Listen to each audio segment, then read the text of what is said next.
Até onde criptomoedas é descentralizado hoje?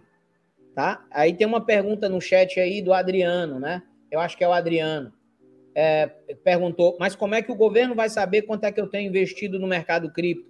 Hoje, todas as entradas no mercado cripto são centralizadas.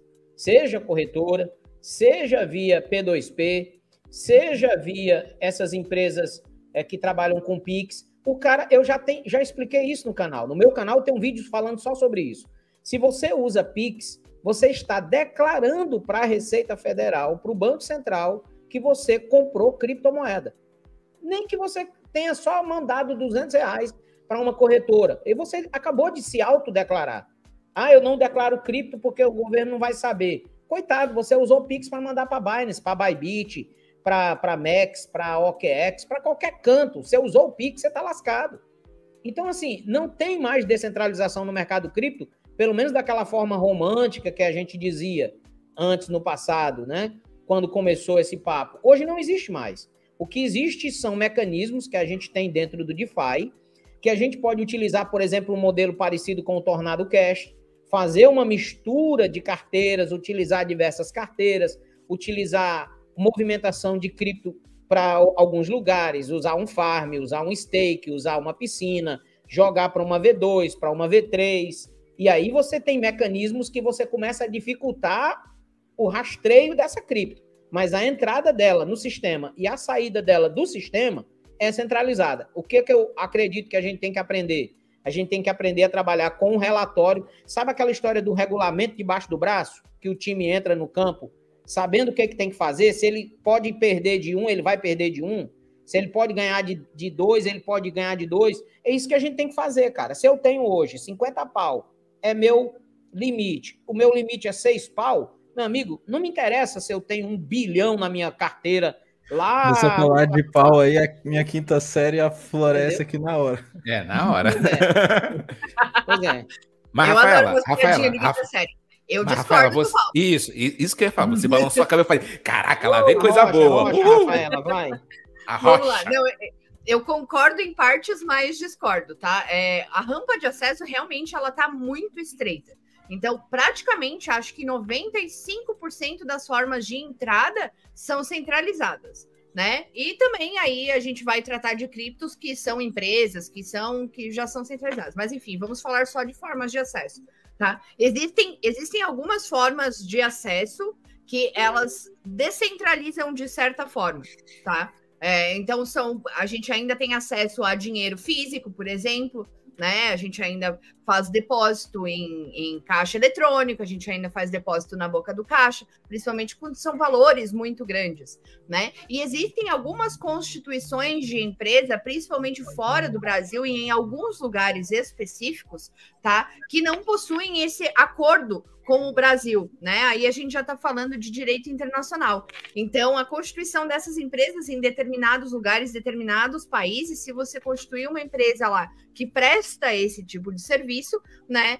Você consegue descentralizar. E ali o pessoal falou, o P2P não é centralizado. Tem P2Ps que fazem a comunicação e tem P2Ps que não fazem, mas não o fazem, não praticando crime. Não o fazem porque a constituição da empresa deles, né, justifica que eles não o façam.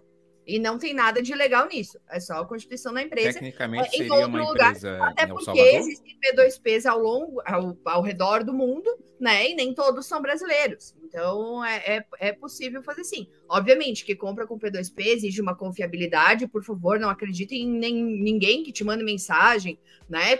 Não confie, verifique sempre. Mas existe essa possibilidade. Mas, Rafa, deixa eu te perguntar, já que você está bastante por dentro dessa questão de empresas, fora eu sei que você tem meio que um trabalho também dentro dessa linha, você estaria se referindo, então, dá um país de exemplo, El Salvador seria o caso? Ou não?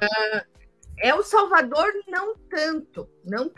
Mas a gente tem, por exemplo, deixa eu ver, Escócia é um país, a gente tem Andorra também, que não tem um acordo muito estabelecido com o Brasil, tem acordo de extradição, mas esse acordo de financeiro não tem, né? Porque Panamá. Tem diversos tipos de acordo. Não é impossível você assinar um acordo com o país e ter acordo de extradição, acordo econômico, acordo tudo no mesmo tratado, né? Tem El Salvador agora, talvez caia, tá? Mas ainda é um bom lugar para manter a empresa. Uruguai, por incrível que pareça, é um bom lugar para ter domicílio fiscal. Pô, aqui do lado, hein? É pertinho. E, inclusive, quem tiver interesse em fazer cidadania uruguaia, não precisa ter sangue e tal. Não?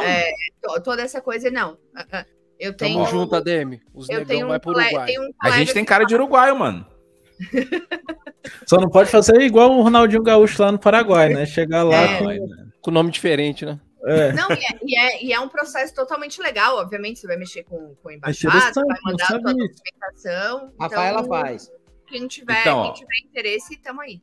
Então, a Rafaela já deu uma dica sem dar dica. Você quer...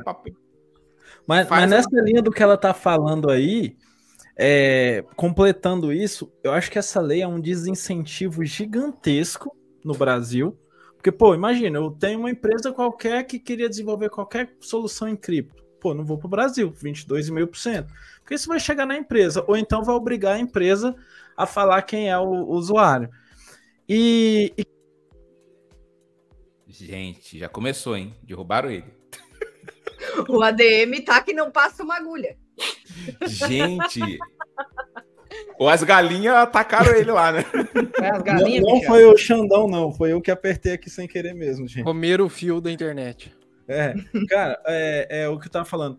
E quem tem muito dinheiro, cara, também não vai ficar aqui pagando 22,5%. E aí, o que eu acredito?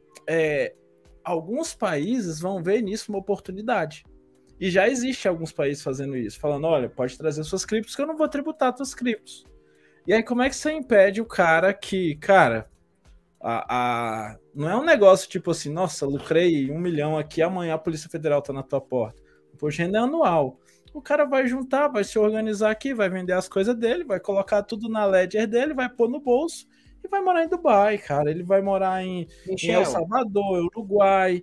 E quem de fato tem dinheiro, claro que tu não ganhou 30 mil reais, tu vai para Dubai, mas, pô, o cara que ganhar, surfar alto essa bull run aí, ele não vai ficar no Brasil. Michel, tu sabe o que eu acho a sacanagem? A sacanagem que eu acho é a seguinte, ó. Essa maldita lei aí, ela não vai lascar o grande empresário, ela não vai lascar o grande investidor.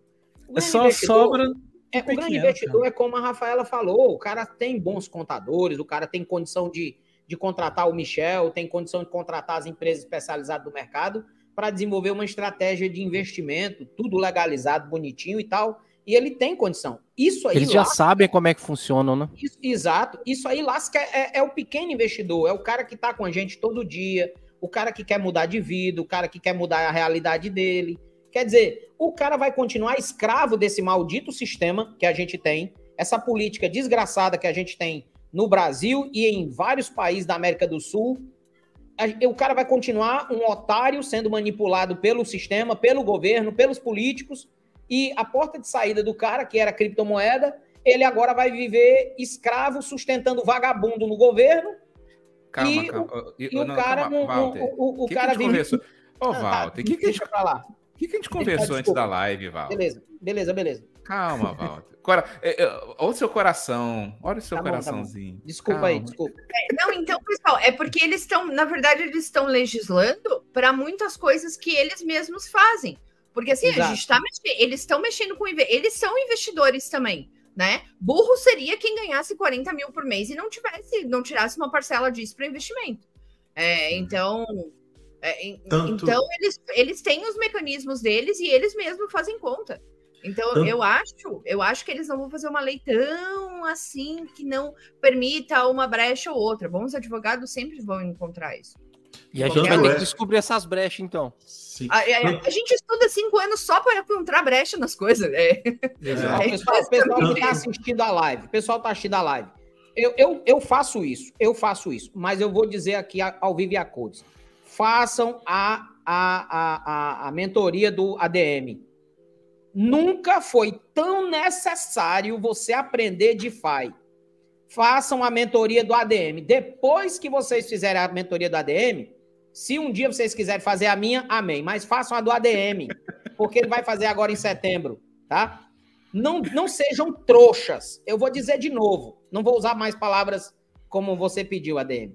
façam essa mentoria, porque, cara, se você não souber isso aí, você vai tomar lá na tarraqueta. Inclusive, pessoal, os grandes institucionais, eles já encontraram várias formas de burlar a receita. Isso se chama malabarismo tributário. É o termo correto a ser utilizado. Tanto é que, se você olhar aqui, um exemplo bem recente com alimentos foi o caso dos bombons. Como você pode ver, houve um malabarismo tributário transformando o bombom em wafer. Ou seja, a tributa do imposto diminuiu. Um chocolate, um bombom antigamente, existia uma alta taxa de imposto em cima dele, porque ele era configurado como um chocolate. Já biscoito, o wafer, tem uma taxa de imposto menor. Então, o que foi feito por muitas empresas? Eles transformaram o bombom de chocolate em um biscoito wafer.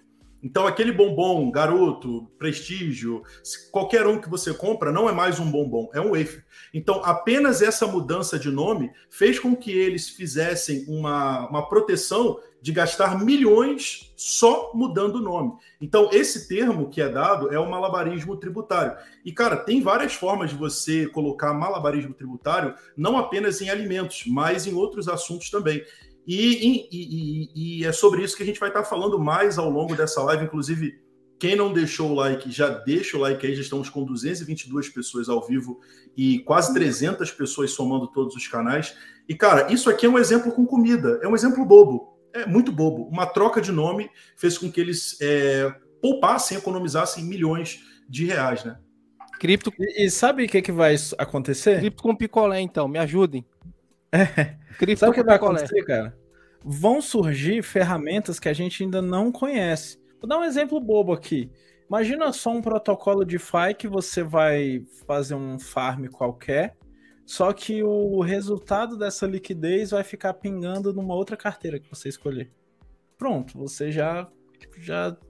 Cadê? Não sei pra onde foi esse dinheiro, cara. Eu tô lá, esse negócio não tá no contrato. Quem é o dono desse dinheiro é o contrato, não sou eu. E assim vão surgindo várias e várias coisas. Vai surgir algo tipo o Texo do Bitcoin, que sempre fica uma ponta. Pô, imagina se você colocar 20 pontas ali. Pô, vou mandar um Bitcoin, ele vai pulverizar em 20 pequenas transações. Cara, então assim, vão surgir coisas. Porque esse movimento não é só Brasil. Os Estados Unidos, ele foi pela mesma linha. E os Estados Unidos ainda foi pior. Ele falou assim, olha, DeFi, finanças descentralizadas. Ele escreveu DeFi. Segurança nacional, né? É um problema de segurança nacional DeFi lá nos Estados Unidos. É verdade. E aí, assim... Michel, deixa eu te fazer uma pergunta agora que tu tá falando disso. E essa lei não corre o risco de bitributação? Os caras são tão ninjas que na lei eles falaram assim, olha... Se você conseguir provar que você já pagou em outro lugar, aí você desconta aqui. Ah, vai ter o desconto, então vai foi o desconto.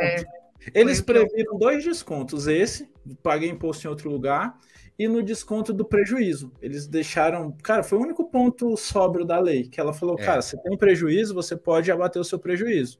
Lúcido. Que é, lógico, né, cara? Já mano, aí seria o 157, né? Senão aí seria... se não tivesse, né, cara?